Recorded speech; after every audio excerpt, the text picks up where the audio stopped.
I'm going to preface Campaign 2 with a little bit of lore.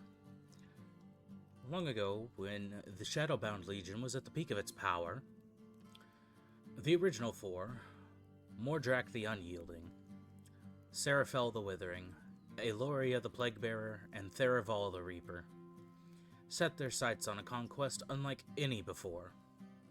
Their goal was not to merely raise kingdoms or shatter mortal empires, but to invade Velatora, known as the Dragon Isles, Bahamut's divine realm. The Legion sought to extinguish Bahamut's light, to corrupt his sacred domain, and to break the celestial order that had long resisted the tide of shadow. If they could defile Velatora, they believed, they could unravel the gods' influence over the world itself. With their armies of the damned, they launched an all-out assault upon the Dragon Isles, seeking to claim the realm as their own and remake it into a dark bastion from which their dominion would spread across the plains. However, Bahamut and his celestial dragons, alongside an army of divine warriors, stood against them. The ensuing war shook the heavens. Though the Shadowbound Legion was powerful, their corruption could not take root in Velatora's sacred lands.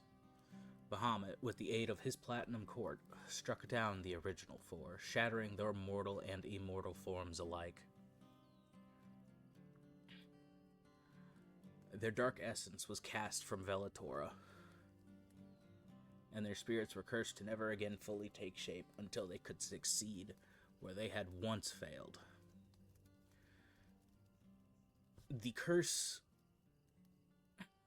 With their defeat, the gods decreed that the four would be bound to an eternal cycle of rebirth. Every 100 years, the spirits of the original four would be reborn into new bodies, carrying the echoes of their past selves. Though they would regain their memories and powers over time, each reincarnation was a new test, a new attempt to fulfill their dark ambition. If they could conquer Velatora, they would reclaim their true immortal forms and break Bahamut's hold over the heavens. But if they failed, they would die once more, cast back into the cycle, doomed to rise again in another century, forever cursed to repeat their invasion until they either triumphed or were destroyed beyond return. Each time they return, the four must build their forces again, gathering their dark legions from the remnants of their past incarnations and the ever-present corruption of the Shadowbound Legion. Some of their past followers still live, ageless horrors lurking in the void, awaiting the day their masters rise again.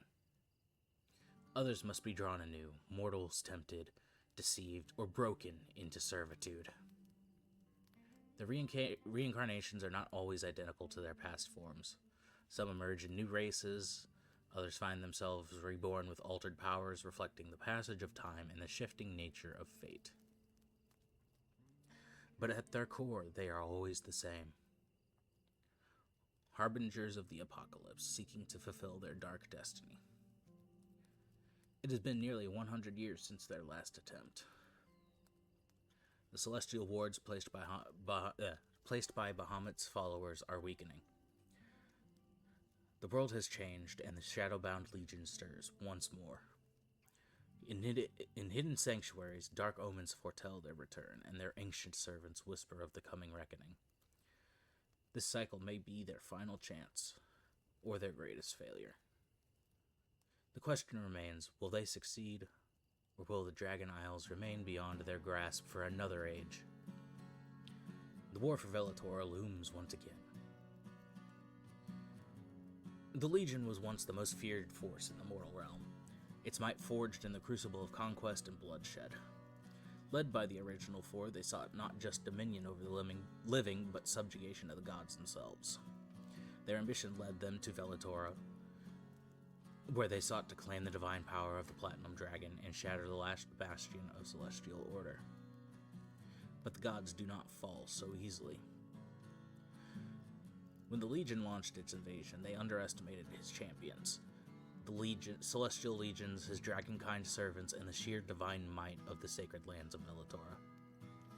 What was meant to be the greatest victory turned into their most bitter defeat. The original four were slain, their souls cast back into the mortal world, to suffer an endless cycle of reincarnation, doomed to rise again every 100 years, remembering nothing of their past failures, only an unshakable hunger for conquest. Yet, one among them was not granted the mercy of forgetting. Vestrad was the foremost general of the Legion, the sword that led their armies, the mind that orchestrated countless campaigns. Though not one of the original four, he was their right hand, the bridge between their divine ambitions and the mortal warriors who followed them into battle. When Velator repelled their invasion, he did not fall like the others. Instead, he was cursed by Bahamut himself, not with death, but immortality, memory, and burden. Vestrad does not reincarnate. He remembers every failure. He watches the Legion rise and fall with every cycle, knowing that no matter how many times they are slain, they will return, and each time it is his duty to find them, to awaken their memories, and to prepare them for yet another march on Velatoria. What was once loyalty has turned into a torment without end. Every 100 years, the Legion stirs once more. The four are born into new bodies, unaware of their past selves, drawn inexorably toward one another by the will of the curse. Vestrad must seek them out, remind them of their purpose, and rebuild the Legion anew. But it is never enough. Each time the invasion is met with fierce resistance. Each time they are driven back, slain, shattered. The cycle repeats over and over, with Vestrad standing at its heart, a specter of the past who never forgets.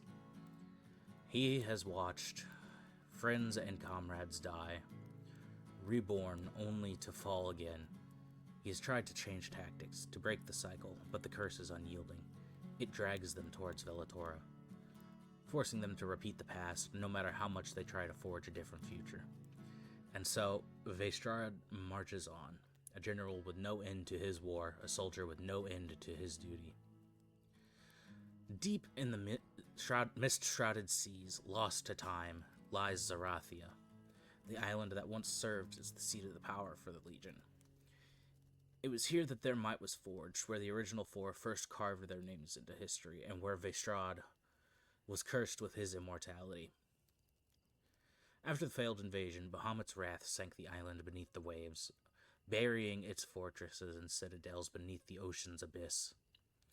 Yet, like the Legion itself, Zarathia refuses to stay forgotten. When the Legion rises, so too does Zarathia, emerging from the mist every 100 years. Its ruined halls beckoning the four back to where it all began. It is here that Vestrad leads the reborn warlords, where he reminds them of their past, where the first steps of the next invasion takes shape. The island is a twisted reflection of his curse. Never truly gone, never able to move forward, locked in the same cycle of death and rebirth. But perhaps one day, one cycle will be different. Perhaps this time, the Shadowbound Legion will succeed. Or perhaps Vestrad will find a way to break the curse once and for all. This campaign starts soon.